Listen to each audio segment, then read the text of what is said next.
my hands, set the captive free, move my feet to follow after you, Lord, change the world and let it start with me. Open up my eyes, fill my heart with your compassion, free my mind from all distraction, use my hands, set the captive free. Follow after you, Lord, change the world and let it start with me.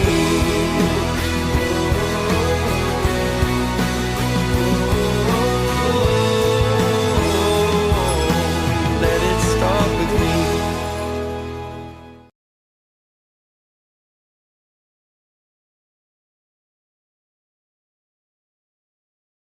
네. 사람은 누구나 다 힘을 가지고 싶어 합니다. 그게 육체의 힘이든 권력의 힘이든 어떤 힘의 모양이 되었든 사람은 누구나 다 힘을 갖는 것을 원합니다. 내게 힘이 없으면 좋겠어요. 이런 사람은 별로 없을 거예요. 사람은 저마다 다 힘을 갖기를 원하고 그 힘을 갖기 위해서 날마다 노력합니다. 육체의 힘을 얻기 위하여서 날마다 운동하고요. 권력의 힘을 얻기 위해서 열심히 공부하고 높아지려고 노력하고 좋은 회사에 들어가기 위해서 남다른 스펙을 쌓기 위해서 노력하는 것도 어떻게 보면 힘을 얻기 위한 나의 노력일 수 있다라는 것이죠. 어떤 힘이 되었든 사실 힘은 우리에게 유익한 거 맞아요. 많으면 많을수록 좋고요. 크면 클수록 좋습니다. 힘은 더욱더 많으면 많을수록 크면 클수록 더욱더 많은 것을 할 수 있게 만드는 원동력이기도 합니다. 하지만 우리가 짚고 넘어갈 것이 있는데 힘이라는 것은 그 크기보다 그 방향이 훨씬 더 중요하다라는 것이죠. 방향이 맞춰지지 않은 채 그냥 크기만 크다라면 그 힘이 올바른 방향을 향해서 가지 못하고 오히려 나를 올바르지 않은 곳으로 인도할 수 있다는 사실을 기억해야 합니다. 역사 속에 수많은 힘 있는 사람들이 있었습니다. 그들 가운데 위대한 사람도 있었지만 힘 있는 사람들 가운데 반대로 굉장히 악독했던 사람들도 있습니다. 히틀러, 스탈린, 김정일, 마오쩌둥, 사담 후세인 이런 사람들 어떤 사람이었어요? 이 사람들은 힘이 있었던 사람이지만 힘을 올바른 방향으로 사용하지 못했던 대표적인 사람들입니다. 사실 이들은 힘을 가지고서 자신이 가지고 있던 권력을 가지고서 자신이 갖고 있던 지식과 지혜를 가지고서 위대한 영웅이 될 수 있었지만 오히려 반대로 독재자가 되어버린 사람들이죠. 반면에 여러분들이 존경하는 사람들, 링컨, 처칠, 월버포스 이런 사람들은 힘을 올바른 방향으로 사용했던 사람이에요. 이 사람들도 똑같이 선택할 계기가 있었을 거예요. 그 힘을 가지고서 자기를 위해서 쓰고 조금 더 자기의 유익과 자기의 욕심을 채우는 데 쓸 수 있었지만 그렇지 않고 오히려 그 힘을 가지고 다른 사람들을 돕는 데 쓰고 자유를 선언하는 데 쓰고 또 여러 가지 그 사회에 이익이 되는 것들을 위해서 사용하다 보니까 이 사람들을 우리는 선한 영웅이라고 부르게 된 것이죠. 힘이라는 것은요, 올바르게 다스리는 사람에게 주어지면 굉장히 좋은 건데 힘을 다스릴 줄 모르는 사람에게 주어주면 그것만큼 큰 재앙이 없는 것입니다. 저와 여러분을 비롯해서 모든 사람의 인생 가운데에도 힘이라는 게 주어져요. 근데 중요한 것은 그 힘을 받기 이전에 힘을 올바르게 다스릴 수 있는 사람이 되는 것, 그것이 먼저 되어져야 하는 것입니다. 특별히 하나님의 사람들은요, 그 힘이 하나님으로부터 온다는 사실을 알기 때문에 그 힘을 내 욕심이 아니라 하나님의 뜻에 맞게, 하나님의 뜻에 합당하게 쓸 수 있는 사람이 먼저 되는 것이 중요하다라는 사실입니다. 그것을 인정하지 않고서 그냥 무작정 하나님 내게 이 힘을 주십시오, 내가 이 힘을 가져야지, 이런 욕심부터 갖기 시작한다라면 오히려 내게 주어진 그 힘이 나를 패망의 길로 인도할 수 있다라는 거예요. 여러분 설교 시간이나 밖에서 예화들 많이 들어서 알겠지만 복권에 당첨된 사람들이 그렇잖아요. 돈을 다스릴 준비가 되어 있지 않은 채 돈이 내게 주어지면 그 돈이 아무리 큰 돈이고 축복이고 거저 주어진 돈이라 할지라도 어떤 거예요? 그 돈으로 인하여 인생이 패가망신되는 것들, 우리는 간증을 통해서, 이야기를 통해서 많이 듣습니다. 제가 이렇게 이야기해도 나는 그렇지 않아 라고 생각하는 사람들이 거의 대부분일 거예요. 나에게 한 15억, 얼마 전에 보니까 미국에서 5천 몇 억짜리 그 복권에 당첨된 사람이 있더라고요. 내게 그런 거 당첨되면 나는 정말로 선하게 잘 쓸 수 있을 거야. 많은 사람들이 그렇게 이야기하지만 우리는 날마다 겸손할 수 있어야 합니다. 수많은 사람들이 그 교만함에 무너졌음을 기억해야 돼요. 처음부터 힘을 악하게 쓴 사람은 없었을 겁니다. 히틀러도 스탈린도 뭐 김정일도 마오쩌둥도 역사적으로 악한 사람들도 처음부터 힘을 가졌을 때 이걸 악하게 써야지라고 생각한 사람은 아무도 없을 거예요. 처음엔 선하게 시작했지만 그 교만함에 다 무너진 것이죠. 내게 주어진 그 힘 앞에 아무리 겸손해도 부족하다라는 사실을 깨닫고 오늘도 겸손한 삶을 살아갈 수 있는 저와 여러분들이 되기를 소망합니다. 그 겸손함으로 우리 말씀 앞에 함께 그 힘에 대해서 이야기해보는 시간을 가지면 좋을 것 같아요. 오늘 우리가 드디어 함께 나누는 부분이 에스더서의 끝부분입니다. 다음 주부터는 새로운 본문을 가지고 우리가 말씀을 나눠요. 9장, 10장까지 가야 되는데 9장, 10장을 한 번에 오늘 이야기하고 마무리하려고 합니다. 에스더서 다 쭉 같이 읽어왔기 때문에 여러분들 내용을 아실 거예요. 모르시는 분들은 오늘 설교가 끝난 후에 집에 가면서 읽어도 다 읽을 수 있을 만큼의 짧은 성경이니까요. 한번 쭉 읽어보면 좋을 것 같아요. 이제 이 나라 페르시아의 실세는 모르드게와 에스더가 되었습니다. 그들에게 힘이 주어진 것이죠. 원래 그 힘은 하만이라는 사람에게 있었는데 하만은 그 힘을 가지고 자신의 사사로운 이익을 위해서 사용했고 자신의 욕심을 위해서 사용했고 자신의 기분을 위해서 사용하려 했습니다. 다시 말하면 그 힘을 올바르게 사용하지 못했던 것이죠. 그래서 역사는요, 그가 영웅이 될 수 있었지만 스스로 자신의 욕심으로 인하여서 악당이 되었고 그 야망으로 인해 그는 결국 몰락했고 죽음을 당하게 됩니다. 그가 죽음을 당하고 그 힘이 그대로 모르드게와 에스더에게 주어졌어요. 그 모니터를 조금만 줄여주면 좋을 것 같아요. 제 목소리요. 네, 모르드게와 에스더에게 그 힘이 주어졌어요. 그들은 그 힘을 무엇을 위해 사용했는가? 하만과 똑같이 사용하거나 하만보다는 조금 더 욕심을 내어서 사용할 수도 있었지만 그들은 그 힘의 근원이 바로 하나님께 있음을 정확하게 알고 자신의 욕심이 아닌 하나님의 정의를 위하여서 그 힘을 사용하는 장면이 이제 8장부터 계속해서 이어집니다. 바로 하만에게 핍박당했고 하만으로 인하여서 죽음의 위기에 몰렸던 유대인들을 위해서 그들에게 주어진 힘을 사용하는 거예요. 세상이나 자신의 욕심의 방향이 아니라 하나님 나라의 정의의 방향을 위하여 그 힘을 사용하기 시작하는 것이죠. 1절과 2절 말씀 같이 읽어볼까요? 1절과 2절 시작. 12째 달 곧 아달월 13일로 왕의 칙령이 시행되는 날이었습니다. 그날 유다 사람의 원수들이 유다 사람들을 없애려고 했지만 사방이 뒤바뀌어 유다 사람들이 오히려 자기들을 미워하는 사람들을 없애게 됐습니다. 아수에로 왕의 자기들의 멸망을 바라던 사람들을 치기 위함이었습니다. 아무도 유다 사람들에게 대항해 설 수 없었는데 다른 모든 민족들이 유다 사람들을 두려워했기 때문입니다. 이제 상황이 완전히 역전되었어요. 하만이 이 나라의 정치의 모든 걸 붙잡고 있었을 때는 하만의 편에 선 사람들이 유대인들을 죽이려고 했는데 이제 상황이 역전된 것이죠. 이전에 하만의 칙령은 유대 사람들을 이제 죽일 수 있는 칙령이 유대 사람이면 무조건 다 죽일 수 있어 이런 명령이었습니다. 근데 그게 왕의 명령이었어요. 당시 페르시아 법에 의하면 왕의 명령은 번복될 수가 없었습니다. 도장이 찍혀서 명령이 나갔기 때문에 그 명령이 취소될 수가 없었어요. 그래서 모르드게가 어떻게 했냐면 반대의 칙령을 낸 거예요. 유대인들을 죽일 수 있지만 유대인들은 반대로 자신들을 죽이려는 사람들과 싸워서 그들을 죽일 수 있다라는 칙령을 낸 것이죠. 그게 모르드게의 칙령이에요. 이 칙령이 발표되자 그동안 죽음이 무서워서 숨어있던 유대 사람들이 이제 나서기 시작하는 거죠. 실제적으로 페르시아에서 유대 사람들이 굉장히 많았기 때문에 다 많았고 오늘 말씀을 근거해서 봤을 때 제가 볼 때는 웬만한 싸움에서 지지 않을 정도의 전투력을 가지고 있었던 것 같아요.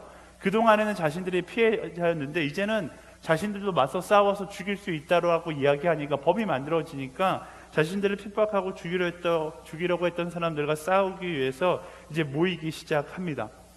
사실 에스더서를 쭉 묵상하다 보면 이 9장과 10장에서 시험에 드는 사람이 많아요. 하나님이 너무 잔인하다라는 거죠. 왜 다 죽이냐라는 거죠.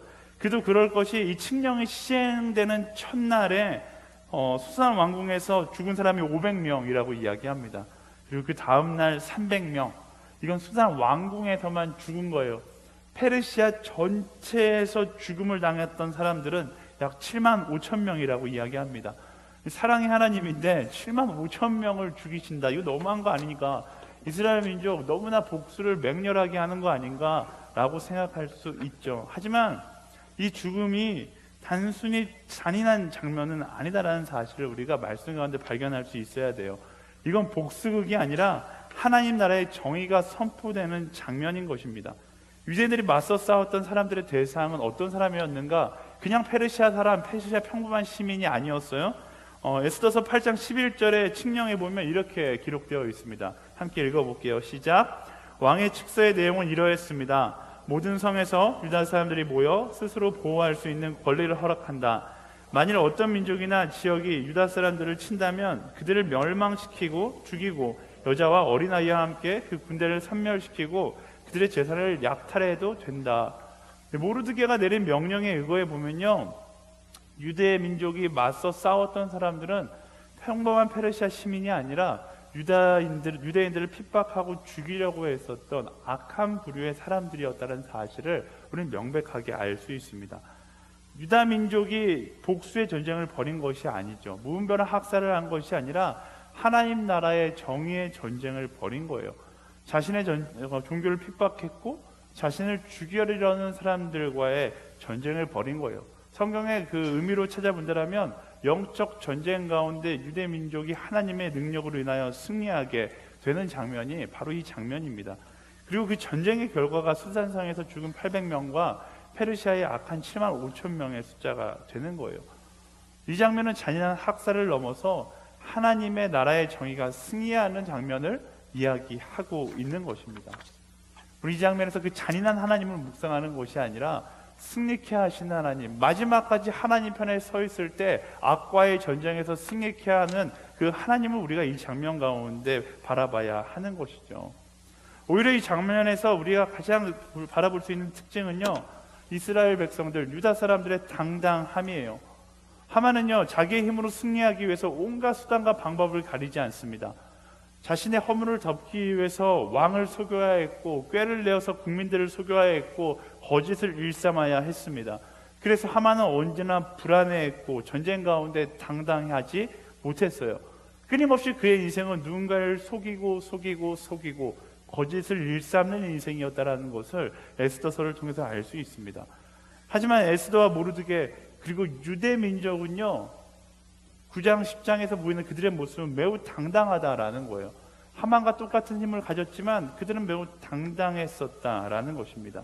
그 이유는 간단하죠. 처음부터 지금까지 오직 하나님의 손을 의지하여 정의의 편에 마지막까지 서 있었다라는 거예요. 이 전쟁의 순간까지 그들은 하나님 앞에 정직했고 그로 인하여 그 정직으로부터 오는 당당함으로 설 수 있었다라는 사실입니다. 나의 욕심을 위해 싸우는 사람은 세상 가운데 두려워하며 살아가지만 하나님의 정의를 위해 싸우는 사람은 당당하다라는 거예요. 그래서 유대민족을 하나님께서 선택해서 승리하게 하신 것이죠. 그들의 승리는 세상의 일반적인 승리와 전혀 다른 것이었습니다. 사람의 힘이나 사람의 꾀나 사람의 능력으로 만든 승리가 아니라 하나님께서 전적인 하나님의 그 섭리 가운데 하나님께서 선물로 주신 승리가 바로 유대민족의 승리였던 거예요. 내 삶 가운데 승리가 찾아올 때가 있습니다. 우리는 궁금해하죠. 이 승리가 하나님으로부터 오는 것인가, 아니면 그냥 나의 능력이나 나의 욕심으로부터 만들어진 승리인가? 그것을 분별하는 방법은 어떻게 분별할 수 있을까요? 여러분 스스로가 알겠죠. 내가 하나님 앞에서 떳떳하다라면 그 승리는 하나님께서 내게 주신 승리고요, 내가 하나님 앞에서 떳떳하지 못하다라면 그 승리는 의심해 봐야 되는 승리인 거예요. 그 승리가 하나님께서 허락하신 승리가 아니라 사단의 꼬임에 넘어가 내게 주어진 거짓 승리에 불과할 수 있다는 사실을 우리가 기억하고 그것을 의심해 볼 수 있는 사람이 되어야 하는 것입니다. 그렇지 않고 사단이 주는 승리의 달콤함에 젖어서 하나님의 백성의 당당함을 포기하고 아까 전에 하만처럼 거짓을 일삼는 인생, 오늘의 승리를 위하여 오늘의 거짓말을 만드는 인생을 살아간다라면 우리는 인생의 마지막 가운데 그 당당함을 잃어버리고 두려워하는 인생, 그리고 하만과 같은 정말로 보기 안타까운 최후를 맞이하게 되는 것이죠. 눈앞의 달콤함에 취해서 두려움에 떨다가 끝나버린 인생, 그 하만의 인생을 우리가 기억해야 하는 것입니다. 우리의 삶 가운데에도 세상이 만드는 승리와 하나님의 사람들의 승리가 분명히 있어요. 여러분들이 경험하는 승리라고 표현하니까 너무 성경적 용어 같죠? 여러분들이 경험하고 있는 성공 가운데도 하나님께서 주시는 성공과 사단이 주는 성공이 분명히 있어요. 그것은 어떻게 분별하는가? 이야기했듯이 내 안에 정직이 주는 그 당당함이 그 승리가 어디로부터 왔는지를 알려주는 것입니다. 하나님께서 주시는 승리는 언제나 당당한 법이에요. 쉽게 예를 들면 그런 거죠. 시험 공부를 열심히 해서 내가 A+를 받은 A+의 그 기쁨을 만끽하는 사람과 열심히 커닝 페이퍼를 만들어서 커닝을 해서 A+를 받은 사람들, 그 둘의 기쁨의 차이는 어마어마할 겁니다. A+라는 기쁨은 있지만 한 사람의 마음은 두려움의 기쁨일 거고 한 사람의 마음은 당당한 기쁨이겠죠. 하나님께서 주시는 기쁨과 세상의 기쁨, 이런 차이예요. 세상 가운데 여러 가지 여러분들이 곤모와 술수를 통해서 여러분들의 꾀와 여러분들의 요령을 통해서 얻어내는 승리가 있다라면, 얻어내는 성공이 있다라면 정말로 정직하고 바닥에서부터 고생하면서 여러분들이 일궈낸 성공이 있을 거예요. 어떤 성공이 여러분들을 더 당당하게 만들어줄까? 여러분, 답은 여러분들이 다 알고 있을 거예요. 만약 취업도 마찬가지예요. 여러분들이 거짓을 통해서 취업했다면 아무리 취업해도 그 기쁨은 반쪽짜리 기쁨일 겁니다. 당당하지 못할 거예요. 세상의 모든 성공이 그렇습니다. 아무리 성공적인 결과를 만들었다 해도 정정당당이 아니라 요령을 통해서 얻은 결과라면 우리는 마지막까지 당당할 수 없다라는 사실을 기억해야 하는 거예요. 진정한 하나님의 백성의 승리의 가장 밑바닥에는 바로 이 네 글자 정정당당이 있다라는 사실을 기억해야 합니다.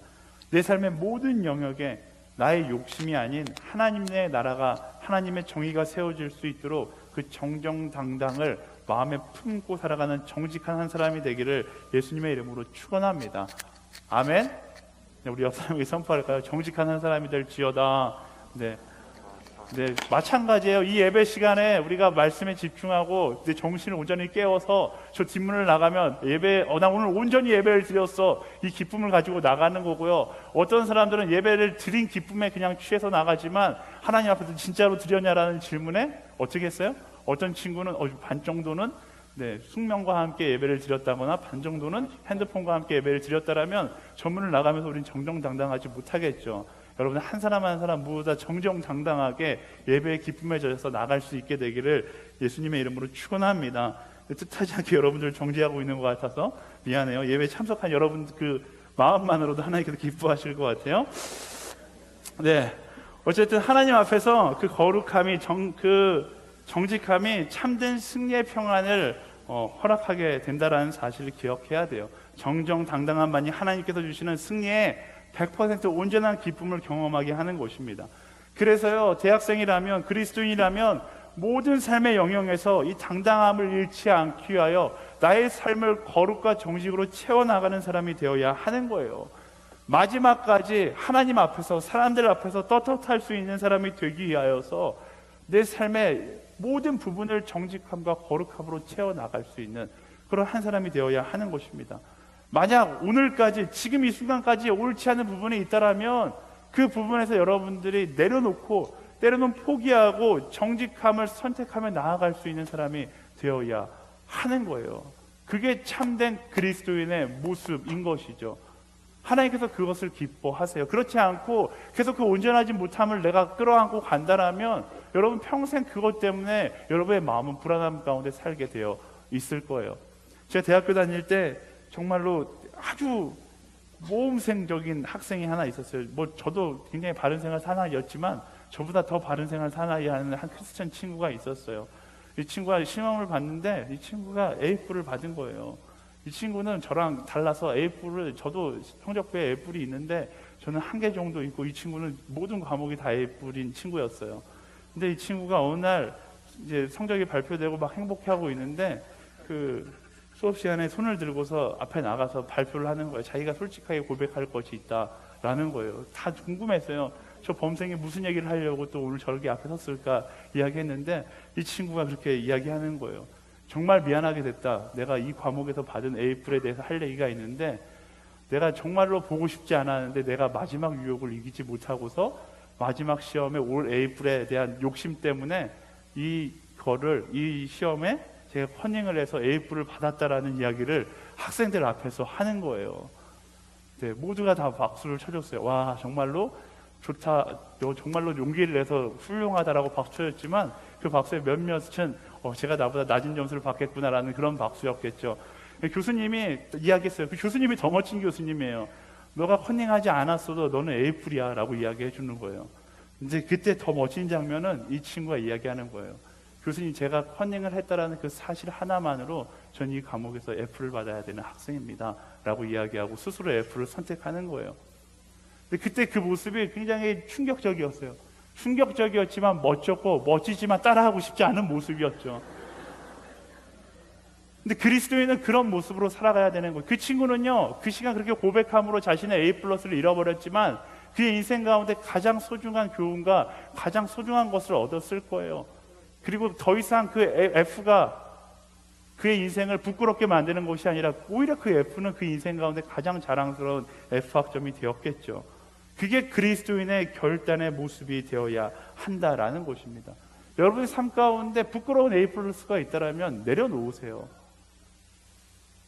어렵겠지만, 수치스럽겠지만 내려놓고 오늘부터 정직하고 오늘부터 거룩한 하나님의 자녀의 삶으로 새롭게 시작해 나아가는 거예요. 그렇게 하나님 앞에서, 사람들 앞에서 떳떳한 하루하루를 써내려가는 그런 그리스도인들이 되기를 예수 그리스도의 이름으로 축원합니다. 아멘. 네, 힘이 없어요. 우리 옆 사람에게 선포하겠습니다. 떳떳한 그리스도인이 될지어다. 아멘. 네. 하나님의 사람은요, 그렇게 나의 정의가 아니라, 나의 정의의 기준, 나의 성공의 기준이 아니라 하나님의 성공의 기준, 하나님의 정의에 맞춰서 일하게 되어 있습니다. 하나님의 정의로 일한다는 것은 어떤 것인가? 유다 사람들의 모습을 통해서 이제 몇 가지 알 수 있는데요. 5절 말씀 함께 읽어볼까요?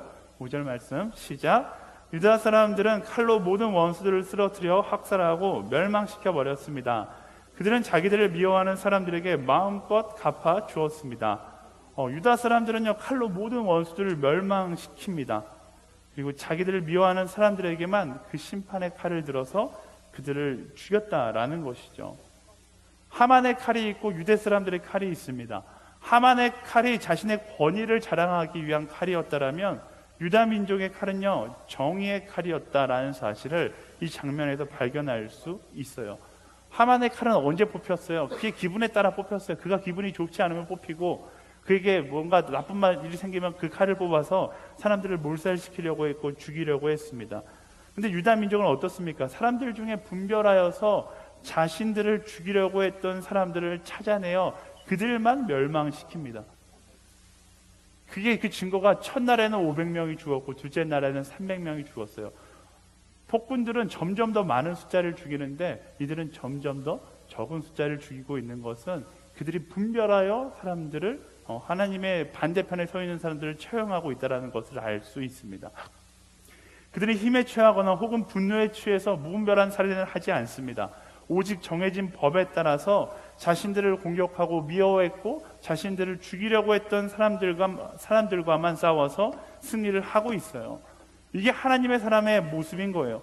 하나님의 정의를 따라 일하는 사람, 정의를 따라 살아가는 사람은요, 순간적인 감정이나 분위기에 휘둘려서 자신의 힘을 사용하지 않습니다.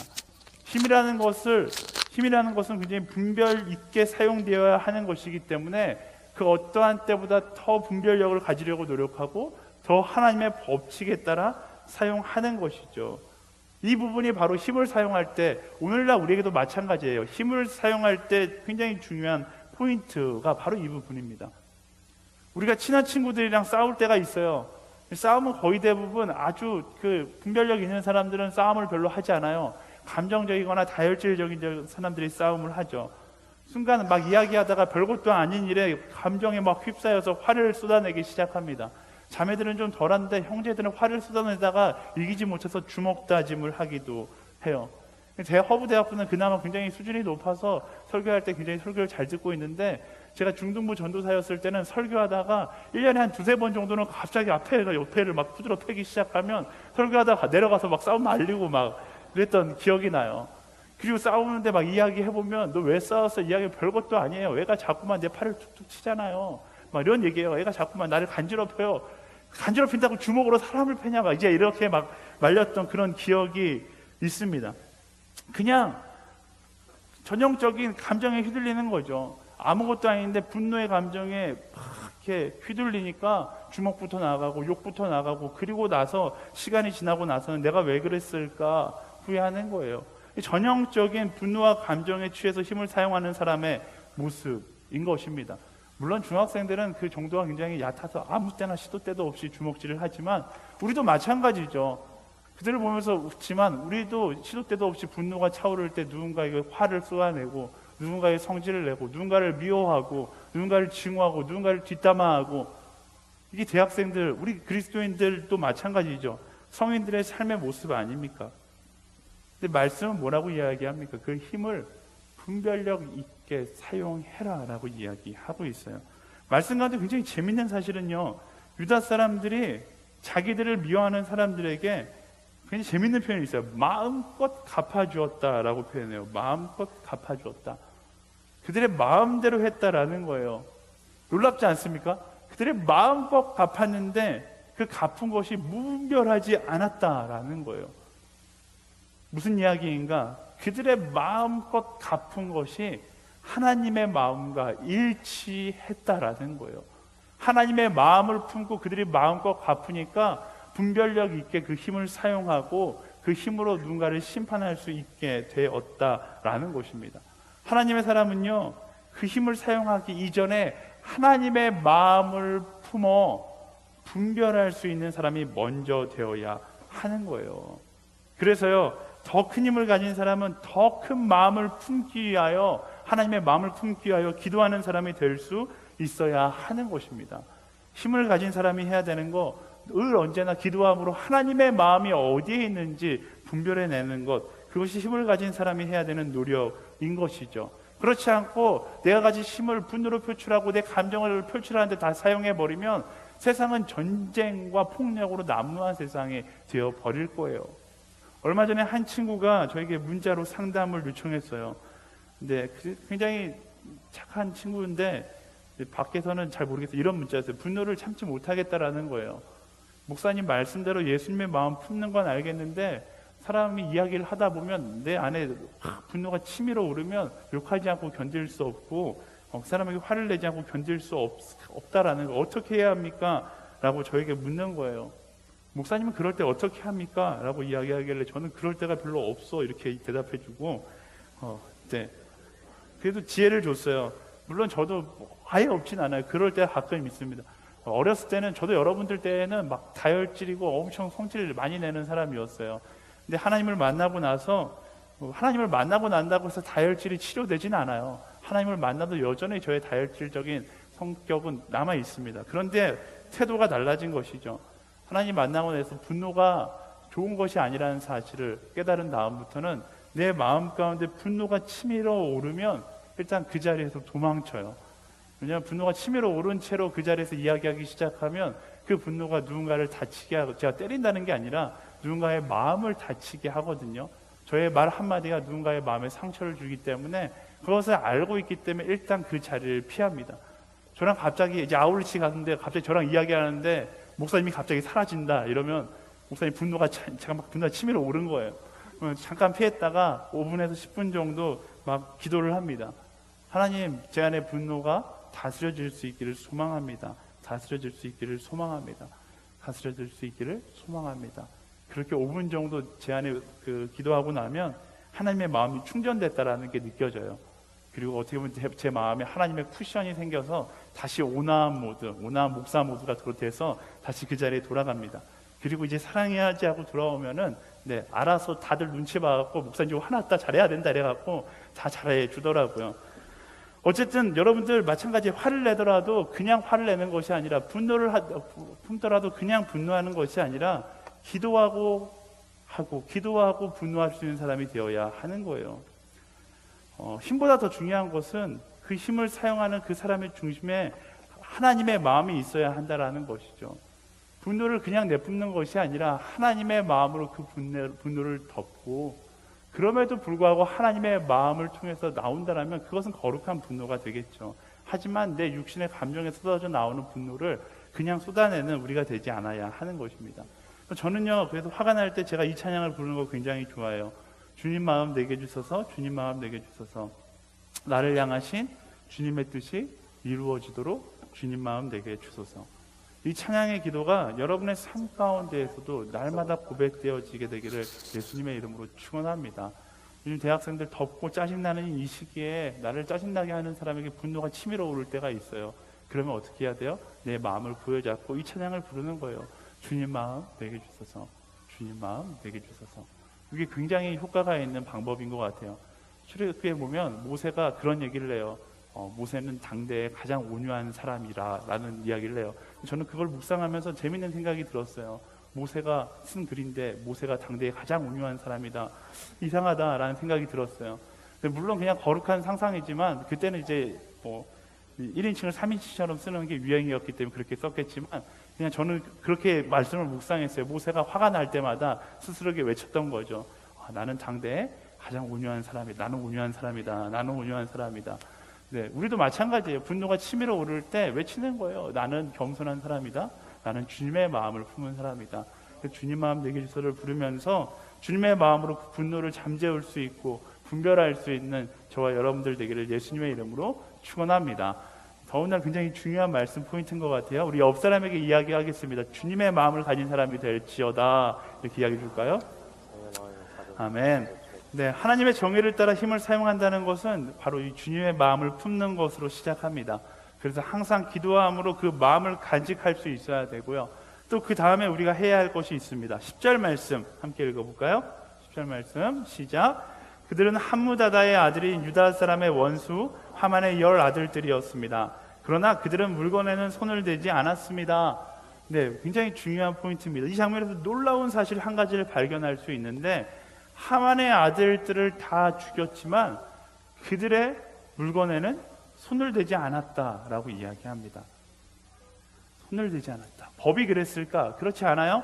8장 11절 말씀 아까 전에 읽은 말씀인데요. 이 말씀 모르게 칙서에 보면 이렇게 써 있어요. 그들을 멸망시키고 죽이고 여자와 어린아이와 함께 그 군대를 섬멸시키고 그들의 재산을 약탈해도 된다라고 기록되어 있어요. 약탈해도 된다. 그런데 유대민족은 약탈하지 않습니다. 약탈하는 것을 선택하지 않아요. 왜 약탈하지 않을까? 약탈하는 순간 하나님의 뜻이 온전치 못하고 하나님의 뜻이 아니라 우리의 뜻이 될 수 있다는 것을 그들이 알기 때문에 그 거룩함을 잃고 싶지 않아서 그 물건에 손대지 않는 것이죠. 그들이 약탈하고 싶지 않겠습니까? 엄청 하고 싶었겠죠. 일확천금을 얻을 수 있는 기회예요. 나라에서 재산이 가장 많은 성경학자들은 그의 재산이 거의 20조에 가까웠을 거라고 이야기해요. 20조에 가까운 재산을 가지고 있는 집안을 멸망시키고 나서 20조, 물론 20조까지 안 되겠지만 그 엄청나게 많은 금액에 손대고 싶지 않았겠습니까? 그들의 마음 가운데 손대고 싶은 마음이 엄청 컸겠죠. 하지만 하나님의 뜻을 훼손하지 않기 위해서 자신의 사사로운 욕구를 누리며 나아가는 거예요. 멋지지 않습니까? 한두 사람만 이런 게 아니라 유다 민족 전체가 그 마음을 누르며 자신의 욕심을 누르며 하나님의 뜻을 따라 나아갔다라는 것이죠.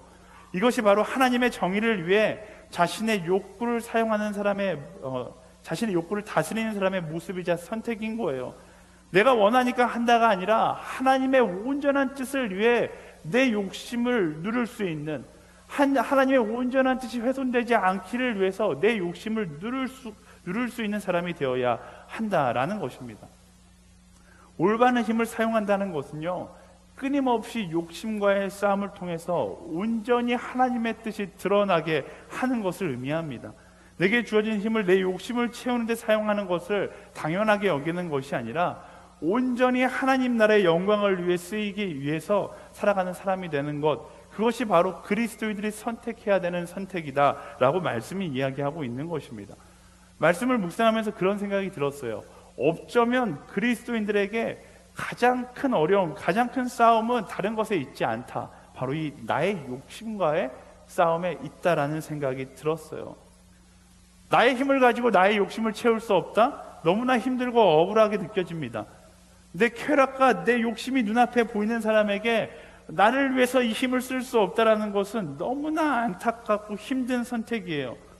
근데 하지만 그럼에도 불구하고 그 욕심을 내려놓고 하나님의 마음을 선택하고 하나님의 마음을 따라 살기로 결정하면 그때 그 마음 가운데 세상에 줄 수 없는 영원한 나라의 기쁨을 하나님께서 선물하시는 거예요. 가장 어려운 선택이지만 반대로 그 선택의 기쁨은 가장 큰 영광의 기쁨이다라는 사실을 우리가 기억해야 하는 것입니다. 그리스도인은요, 뭐예요? 제가 매번 이야기하지만 이 땅의 채워짐을 바라보고 살아가는 것이 아니라 우리가 이 땅에서의 삶을 마무리하고 하나님 나라에 갔을 때 하나님 나라의 채워짐을 기억하며 그 기쁨을 만끽하며 살아가는 사람이라는 사실을 기억하세요. 내 세상의 기쁨에 내 인생의 기준을 맞추는 것이 아니라 하나님 나라의 기쁨에 내 인생의 기준을 맞추며 살아간다면 내 욕심을 억누르고 하나님의 마음이 인도하는 그 길을 선택하며 나아갈 수 있게 되는 것이죠. 저는 허브대학부가 이 시대의 모든 그리스도인들이 이 세상의 기쁨이 아니라 하나님 나라의 기쁨의 기준을 가지고 살아갈 수 있게 되기를 예수님의 이름으로 축원합니다. 아멘. 네, 굉장히 어려운 결단이지만 이 결단으로 인하여서 세상이 줄 수 없는 엄청난 기쁨을 맛보게 될 거예요. 제가 하나님과 약속한 것이 있어요. 제가 물질욕이 엄청 많은 사람이거든요. 뭔가 소유욕이 엄청 많은 사람이에요. 그래서 선교사가 되기로 결심했을 때 하나님하고 이런 약속을 했어요. 내 것 중에 하나를 누군가에게 주어야 한다면 가장 좋은 것을 내어주는 사람이 되기를 소망합니다 라고 약속했어요. 근데 약속하고 나니까 너무 내 것이 아깝게 느껴지는 순간들이 있어요. 그전에는 몰랐는데 이 약속을 하고 나니까 막 생각나기 시작하는 거예요. 예전에도 뭐 한번 이야기했는데 누군가에게 누군가에게 이제 아이패드가 2개가 생겼어요. 그래서 아이패드를 하나를 줘야겠다라는 마음이 제 마음 가운데 생겨서 줘야지 이랬는데 하나는 신형이고 하나는 구형인 거예요. 그래서 당연히 제 마음 가운데 구형을 줘야지, 구형을 주고 신형을 써야지라고 생각했는데 하나님과의 약속이 생각나는 거예요. 좋은 것을 주기로 하지 않았니? 그래서 구형도 좋은데요. 이렇게 얘기하다가 네, 신형을 주었어요. 주기까지 엄청 힘들었어요. 마음이 어려웠어요. 불편했어요. 근데 놀라운 건 주고 나니까 제 마음 가운데 떳떳함의 기쁨이 있더라고요. 하나님의 뜻을 따랐다라는 기쁨이 있더라고요. 얼마 전에도 있었어요. 제가 자전거로 부산까지 종주하고 왔거든요. 네, 종주하고 온 자전거가 있어요. 근데 그 전부터 저희 지금 자리에 없는 충무 MC 이신학 형제가 자전거가 이렇게 깨졌는데 테이프를 붙여갖고 자전거를 타고 다니는 거예요. 그래서 제가 생각했어요. 자전거를 저 친구에게 하나 줘야겠다.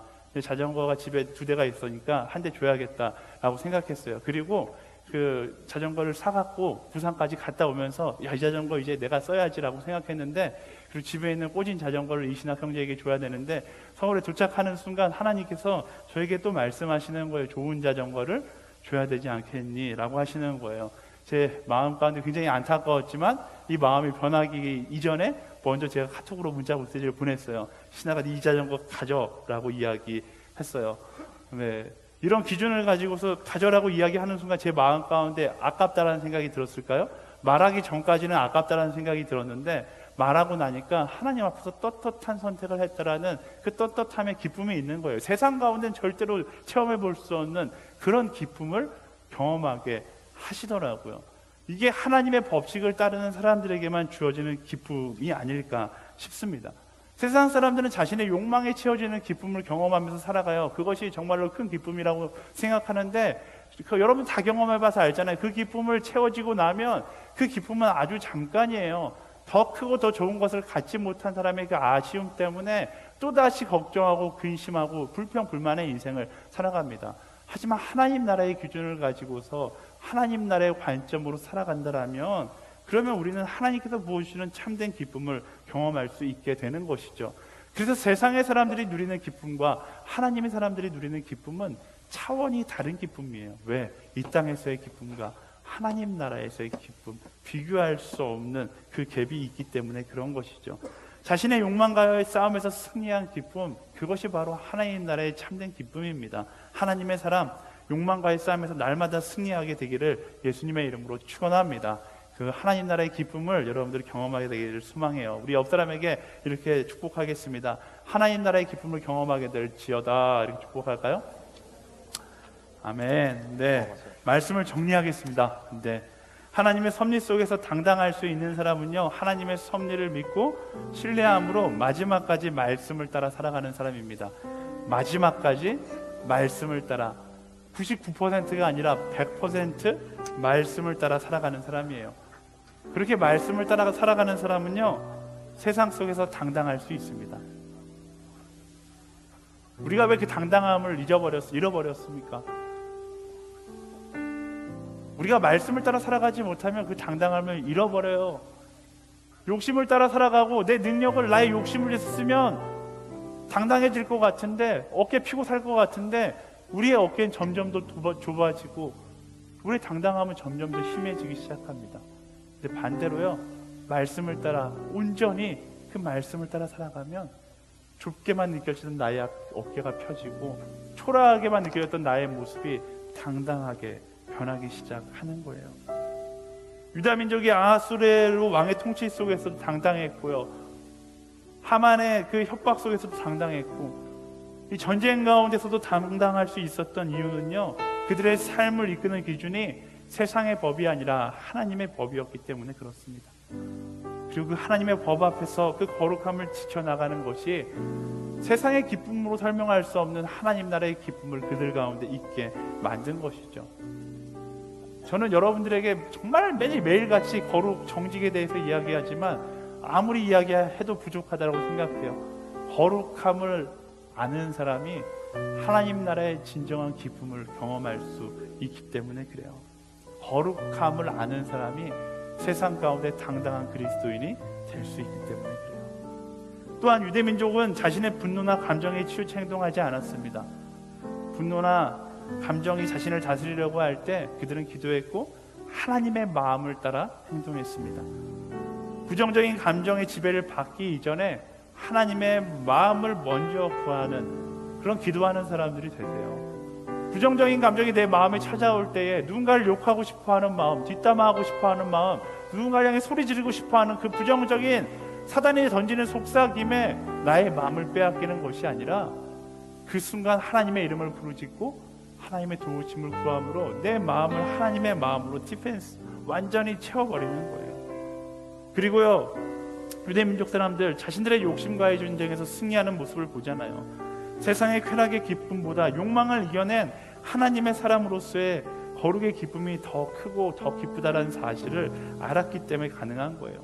사랑하는 여러분, 세상의 쾌락에 서기보다 하나님의 편에 서는 것을 더 큰 기쁨으로 여길 수 있는 우리가 되기를 축복합니다.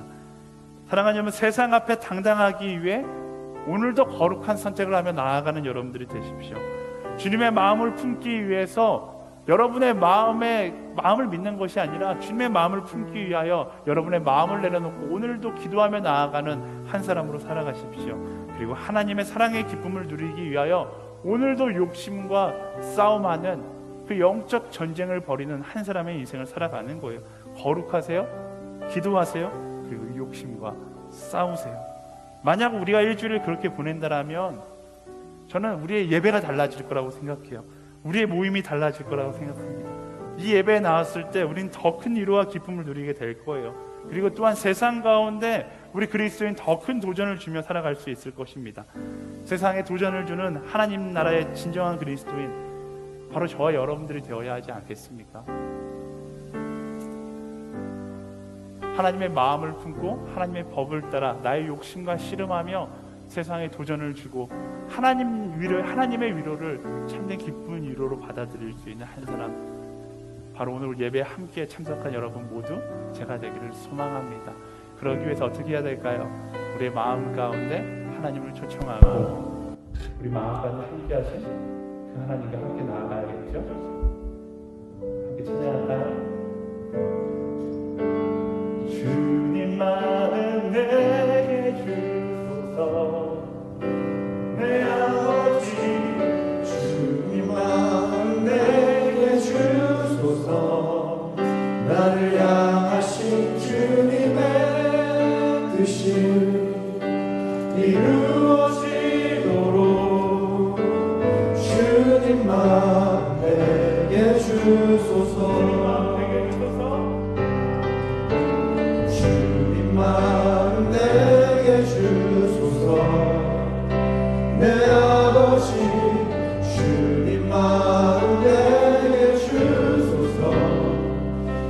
나를 향하신 주님의 뜻이 이루어지도록 주님만 내게 주소서. 오소서 주님, 나의 마음을 선한 것 하나 없습니다. 그러나 내 모든 것 주께 드립니다. 사랑으로 안으시고 날 새롭게 하소서. 오소서 주님, 나의 마음을 선한 것 하나 없습니다. 그러나 내 모든 것 주께 드립니다. 사랑으로 만드시고 날 새롭게 하소서. 주님 마음 내게 주소서. 내 아버지 주님 마음 내게 주소서. 나를 향하신 주님의 뜻이 이루어지도록 주님 마음 내게 주소서. 주님 마음 내게 주소서. 내 아버지 주님 마음 내게 주소서. 나를 향하신 주님의 뜻이 이루어지도록 주님 마음 내게 주소서. 처음 기도할 때 하나님, 나의 삶을 너무나 거룩하지 못합니다. 세상의 욕심에 너무나 물들어져 있고 나의 이기심에 너무나 나의 이기심에 매인 인생을 살아갑니다. 주님, 세상 앞에 그래서 너무나 당당하지 못하고 오늘도 위축되고 귀신과 걱정과 질투와 부정의 감정에 사로잡혀 살아갑니다. 하나님, 세상 앞에 하나님 앞에 당당할 수 있는 거룩한 한 사람으로 살아갈 수 있도록 인도하여 주시옵소서. 거룩하지 못한 것을 선택하는 것이 아니라 거룩하지 못한 것을 내 삶 가운데 끊어낼 수 있는 그 단호한 결단이 우리 안에 있게 하여 주시옵소서. 우리 거룩한 자가 되기를 소망하며 함께 기도하며 나아가겠습니다.